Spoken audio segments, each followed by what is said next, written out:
Hi there, I'm Stefan Kesting and I operate beginningbjj.com and grapplearts.com.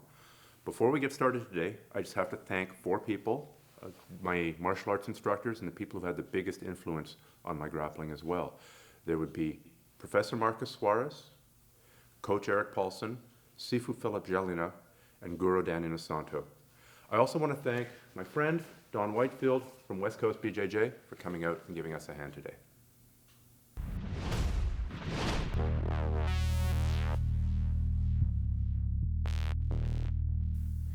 In this video, we're going to take a look at the underlying structure, the architecture of Brazilian Jiu-Jitsu.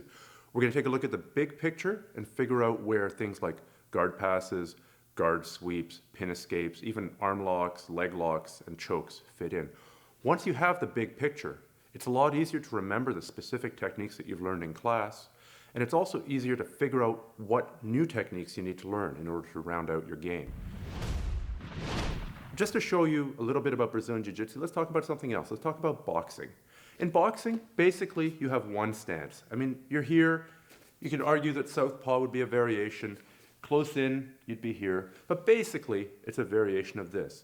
And in boxing, you've got 6 punches, more or less. If you watch a high-level boxing match, you will see the jab, you'll see the cross, you'll see the hook, you'll see the uppercut, you'll see the body hook, maybe you'll see the overhand. And that's pretty much it. That's 90 to 95% of techniques that you're going to see in a professional boxing match.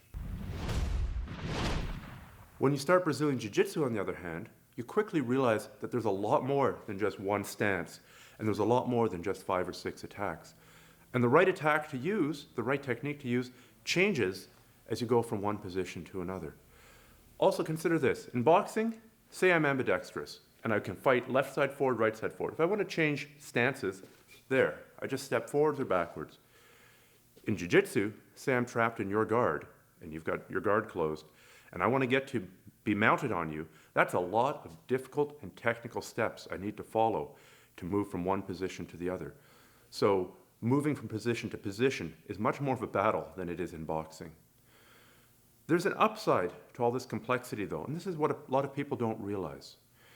Once you learn the secret language, once you learn the positions and figure this all out, which is what I'm going to try and show you today, this is a huge advantage if you're ever grappling with somebody who doesn't understand it. To them, it's just this big confusing mess of bodies, whereas you'll have a plan, something that'll take you step by step by step to the next step, to the next step, to the next step, with an end in mind. And this is a huge advantage to you if you learn this material that we're going to do today.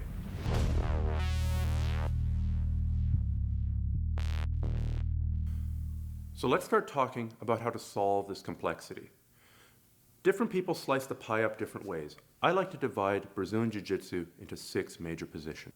From best for you to neutral, it would be rear mount, mount, knee mount, side mount, being on top of your opponent when he's turtled, and being in his guard. That's from best to neutral because the guard is more or less a neutral position. The flip side of that is from neutral to worst, it's I have you in my guard, we're neutral. You're on top of me and I'm turtled, it's just gotten a bit worse.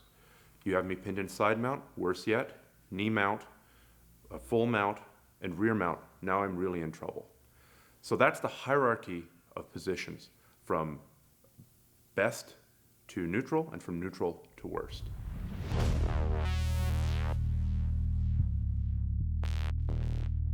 Now the focus of what we're doing today is position, the positional game of Brazilian Jiu-Jitsu, not so much focusing on the submissions. Now you might say to yourself, that sucks. The reason I started Brazilian Jiu-Jitsu is because of all these cool submissions. Well, trust me, it's hard to apply submissions. It's way harder to apply submissions if you're in a bad position. If you're in a good position, your submissions will be 10 times more effective. So stick with me on this, and I think you'll find that the submissions work. I'm not going to leave you completely hanging, though. For each of the positions, I will show you briefly the major submissions, the most effective submissions, just so you've seen them for your own reference. And also, if you look at some of the additional material I'm including in this package, you'll find that many of the submissions we're talking about will be explained in there.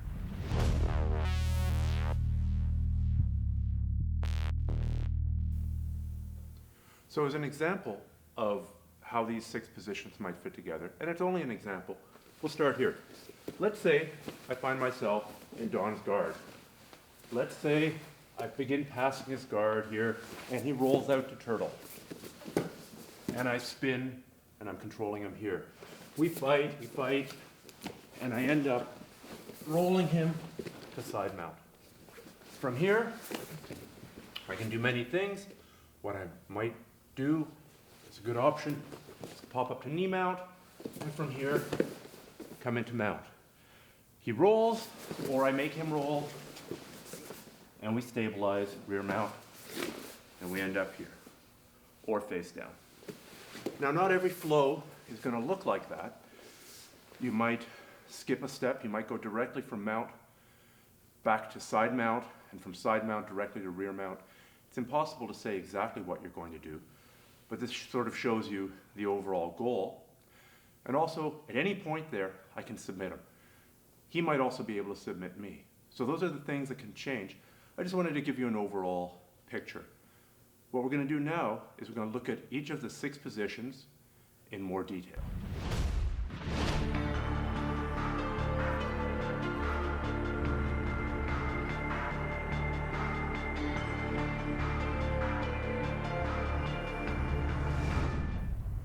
Okay, I said that there were 6 positions and that one of those positions was the guard.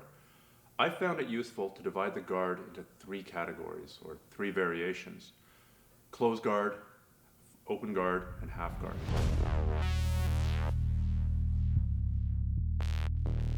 What we're going to deal with right now is the close guard. In the close guard, your legs are locked around your opponent. Some people lie here like this and think that this is the close guard, especially if they're fighting with their hands, they'll forget about their legs. For the most part, your legs are going to be locked around your opponent. If you can, or they can still be locked, if I start climbing my legs up over one of Don's shoulders here, this would still be a variation of the close guard. You're going to take different grips to control your opponent. Really, you shouldn't be back here because he can be doing things with his arms. You want to disturb his posture. You want to break him down. A classic way to control him is to grab the sleeve with one hand and to go deep in the collar with the other. Here, I can pull him down. Notice how I'm also pulling with my legs. I'm not just here, I'm also bringing my knee towards my face. Here. This would be one classic posture. Some people like grabbing the gi and the pants, or the sleeve and the pants. Another posture with the arms that works well, gi and no gi, is to overhook. I'm going to take this arm, I'm going to wrap Don's arm. If he has a gi, I might open it and feed it into this hand. We're here and here. Now I can control his head with the other hand. If we're talking self-defense or MMA, that's a pretty good posture because it's hard for him to land the killer knockout blow here. Yeah, he can chip away at my ribs. He can chip away at my head. And there's things I can do, but I'm unlikely to get knocked out in one blow.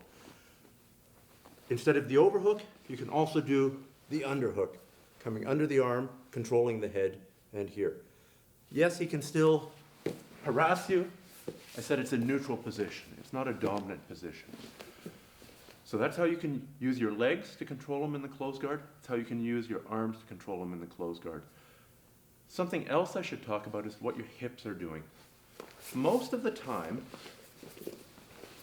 if I'm attacking Don, if I'm getting the advantage here, my hips are doing one of several things. They're probably not going to be flat here. I'm going to be perhaps tilted. See how I'm beginning to come out to his back? Or alternately, my hips will be out this way. They're either going to rotate in this direction or in that direction. Flat on your back, with your shoulders on the ground and both hips on the ground, that's kind of a dead position. I can choke him, but not much else. So if I really want to start mounting an offense, there, or here, out to the side. One important move in close guard and it's still closed guard even though your legs are opening, is to move your foot onto your opponent's hip, and typically you're going to turn and clamp down here. I'm putting the foot on the hip in order to create that angle that we talked about, to move my hips in a circle.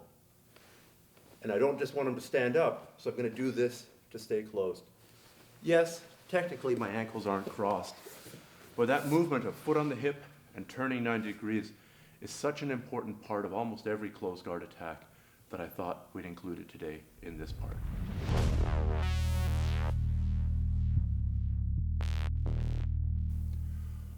So what we're going to do now is go through some of the transitions from the bottom. If you're on the bottom, there's ways to improve your position. In jiu-jitsu, the term we use for that is a sweep. So here are some of the more common and more powerful sweeps. You see them even at high level. The first sweep we're going to do is commonly called the hip bump sweep. It's easiest to do when the guy's hand is on the ground. To set this up, I'm going to open my guard and sit up. I'm going to come up here. I'm going to either control his elbow or loop here. From here, see how my hand is on the ground and my feet are on the ground? I'm going to lift my hips up. I'm going to lift my hips up and turn. I was facing this way. Now I'm going to end up facing that way.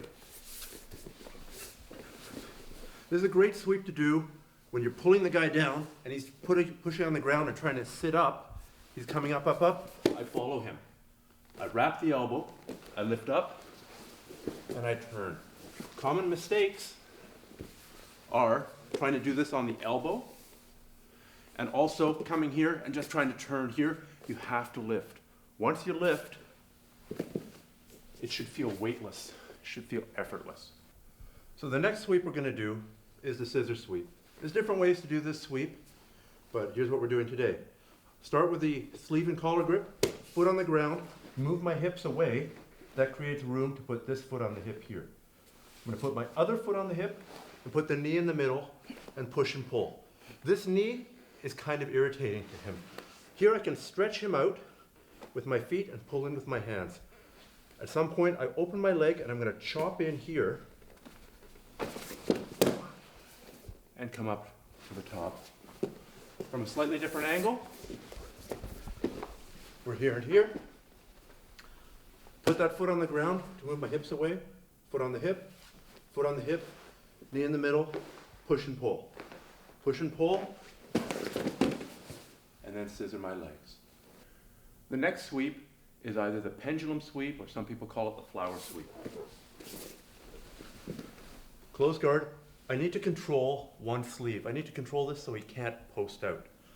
From here, I'm going to move my hips out, put my foot on the ground, move my hips out. This hand either grabs the leg or comes underneath his leg. From here, I'm going to kick my leg up. See how my hip moves out to the side? Then I'm going to bring this in a big circle and chop that leg out and come down. From another angle, we're here.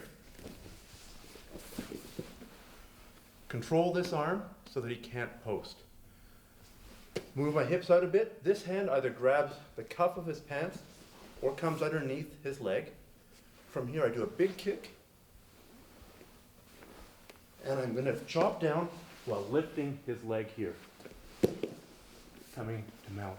Again, if you do that one right, it should be an effortless throw. It should be an effortless sweep.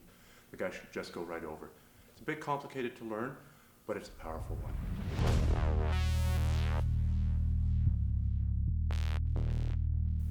So if I find myself in someone else's close guard, there's some things I should avoid doing.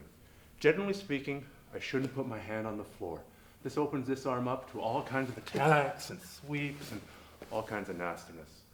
I also shouldn't put my elbow across center line. See his center line? That's the line coming down his nose, middle of his chest, his belly button. If I put my arm here, I'm begging him to arm lock me. I also, when passing his guard, have to be very, very careful about putting one arm in between his legs, because unless I know exactly what I'm doing, I'm going to get choked here.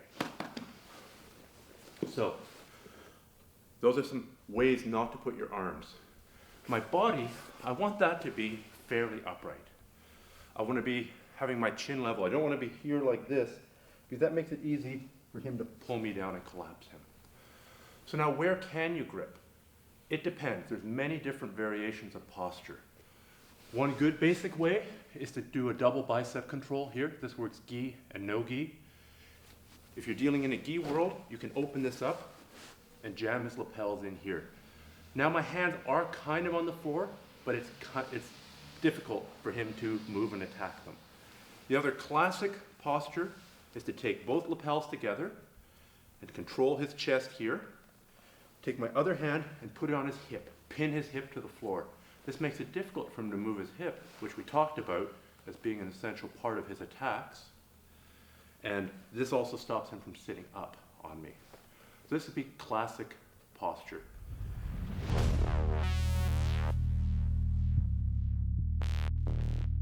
In order to pass his guard, I have to open up his legs. How do you do this? There's many different ways to do this. You can do it standing or kneeling, and I'll show you one of each. From the classic grip, I shift and I put one knee in the middle of his butt, and I put the other leg out to the back. From here I sit back and push down. This is not, go back please.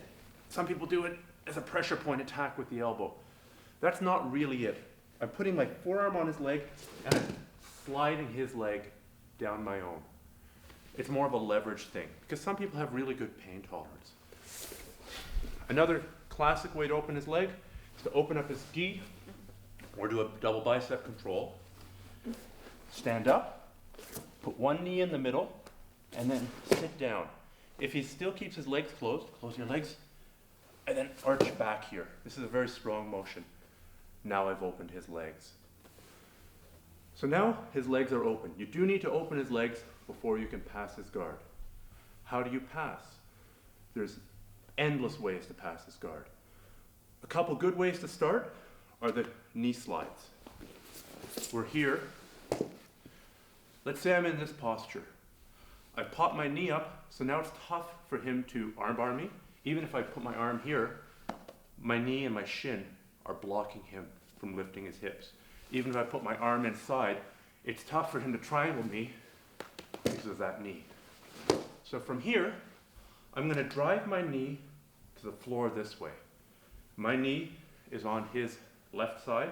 I'm going to drive it forward. As I drive forward, I post my other foot. From here, I grab his leg, I grab his head, I back step, and then I release his leg. Let me just show that from another angle. We're here. Let's say I grab the double lapels, his hip, I pry his legs open, and I pop up. I'm going to do two things at the same time. This knee goes forward, my other knee goes up. So as I go here, see how this leg posts up? If I stay down on my knees, he can close his guard. If I stay here, he can't close his guard. From here, I'm going to hook his leg, hook his head, and I'm going to step.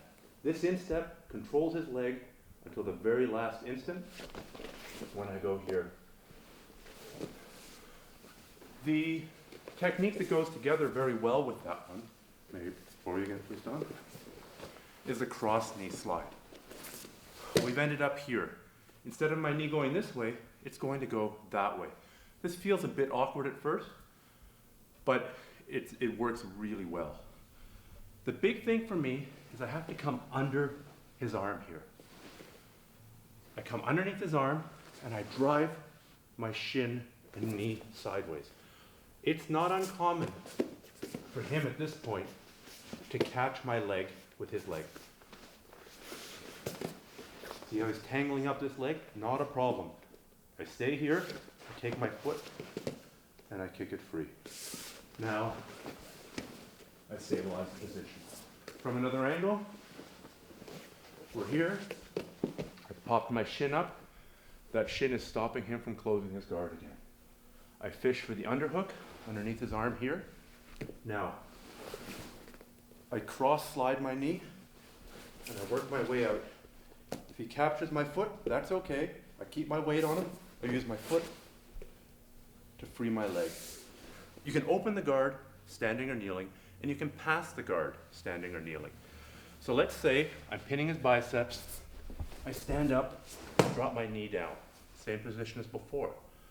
From here, I'm going to back off just enough to control his ankles.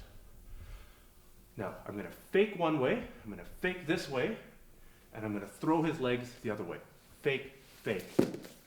My knee comes forward, and I go to the classic knee mount. On the other side, I open his guard. However, I go up, I stand, I control his ankles. I don't want him grabbing me. I don't want to have his legs get away.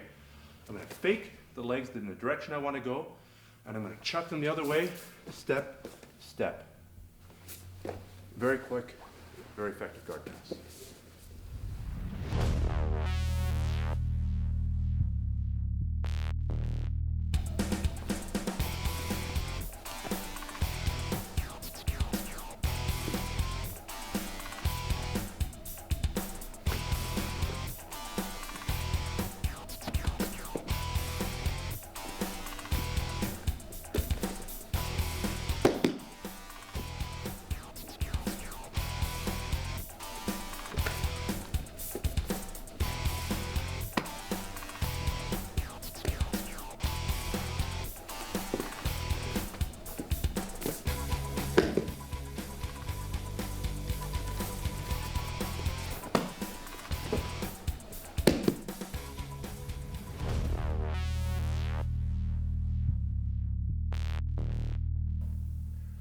We're going to move on to the open guard now. That's when your ankles aren't crossed behind your opponent's back. If he's here, and to pass my guard, he's got to open my legs. I want to have an option before he forces my legs open. Before he pries them apart, I want to move. So the classic way to get to open guard from whatever grip, foot on the ground, move away, hip, foot on the hip, foot on the hip. From the other side, we're here. I have a grip, he's straining to get it open. Put a foot on the ground, I move away, foot on the hip, foot on the hip. Now, open guard relies on what we call hooks. That's your feet. Feet on the hip, or foot on the hip, is one hook. This is a perfectly good open guard hook. Foot on the bicep is another. Double foot on the bicep is another. Wrapping the leg around the arm, that's another hook. Using my instep behind his knee, even if he's standing up, here, that would be an example of an open guard hook. So the open guard revolves around getting these hooks, using these hooks, and him trying to get the hell rid of them because they're disrupting his balance. Grips are also fairly variable. This is a pretty common grip. Can you stand up, please, Don? See here, he's in good posture. Right? He's fairly upright. He's balanced. He can do things. If he wanted to, he could play tennis. He could throw a ball. By grabbing here, stretching him out, pushing his legs away, he can't do any of those things. He can't play tennis. He can't throw a ball, and he sure as hell can't pass my guard. So we're using the grips here to disrupt his posture.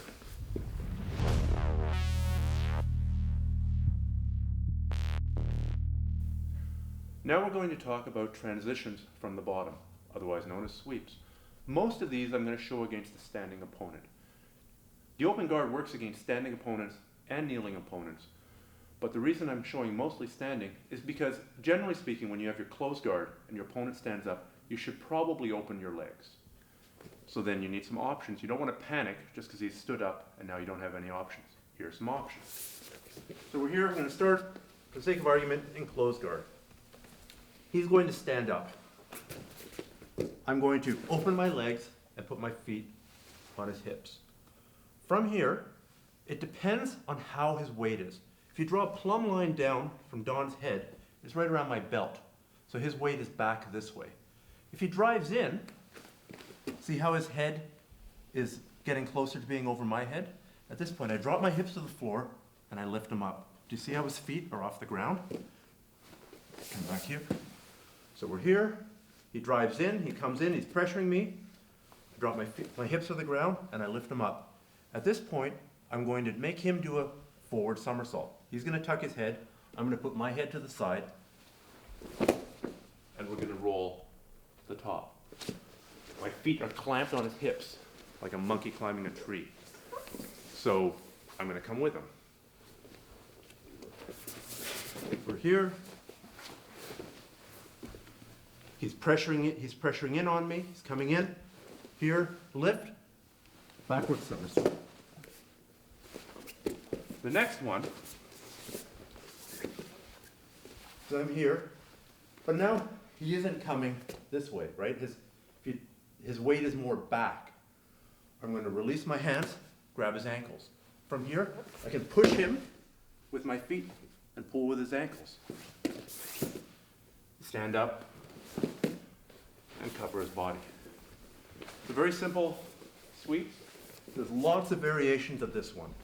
But if we're here and his weight is back and I sense that his ankles are within grabbing range, he's in trouble. I grab his ankles, not his knees, grab his ankles, and I'm going to push and pull. Here. Now I have to bring a leg back underneath me, come up, and now I could either just stabilize the position or move right into a guard pass. In this case, it was a cross knee slide. Here are two more sweeps against standing, and these go together as well. The first one, I'm going to grab his heel with my hand. My other foot is going to hook behind his knee. So I've got an instep hook on his left knee and a hand on his right ankle. Now I've secured his two legs, I can push him with my other foot and come up.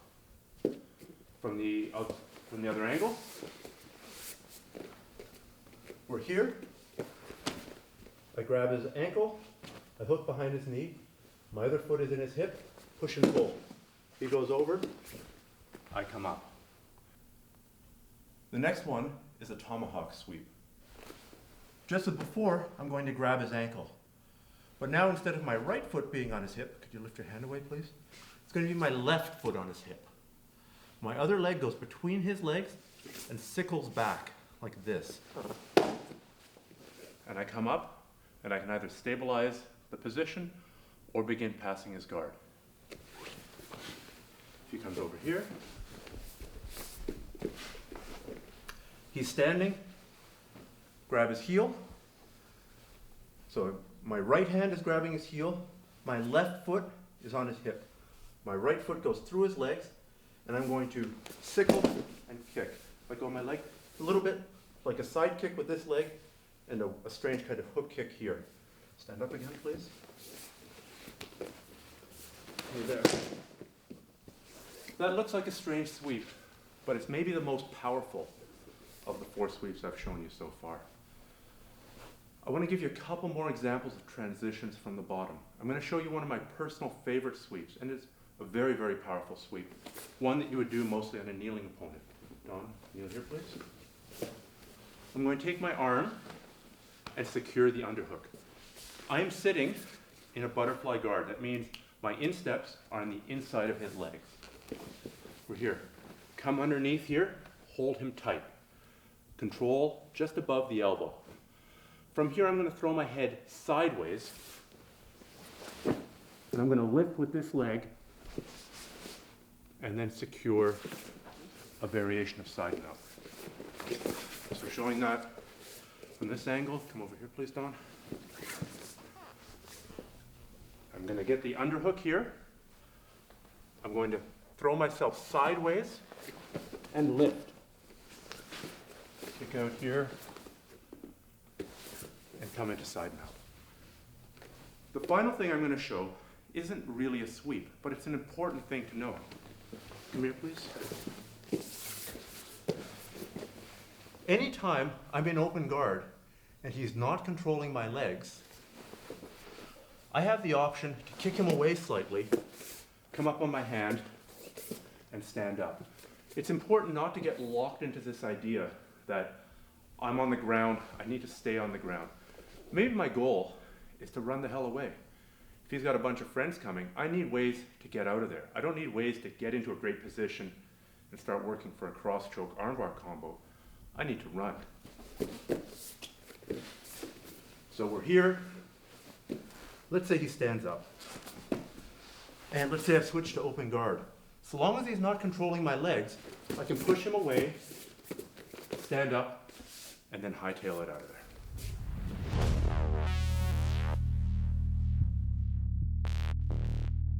Now we're going to talk about being on the top of someone's open guard.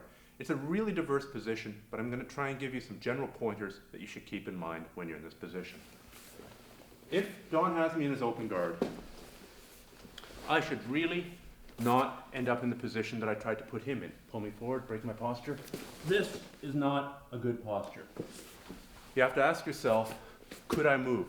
So I like, if I'm standing, hips down, back fairly straight, and here. Let go, please. From here, I can move around. It's basically a crouch. My back is straight, not necessarily straight upright, but it's straight. We're here, we're here. Then the game becomes removing the various hooks and grips. So you got to figure out ways to do that. Even moving his foot 1 inch or 2 inches.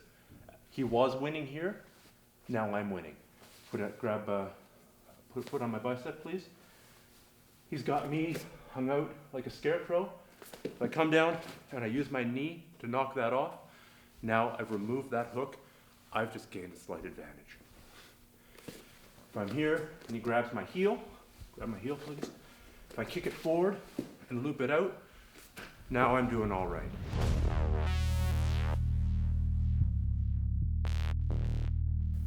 Two good basic guard passes that you might want to work from here are the same leg toss that we worked before.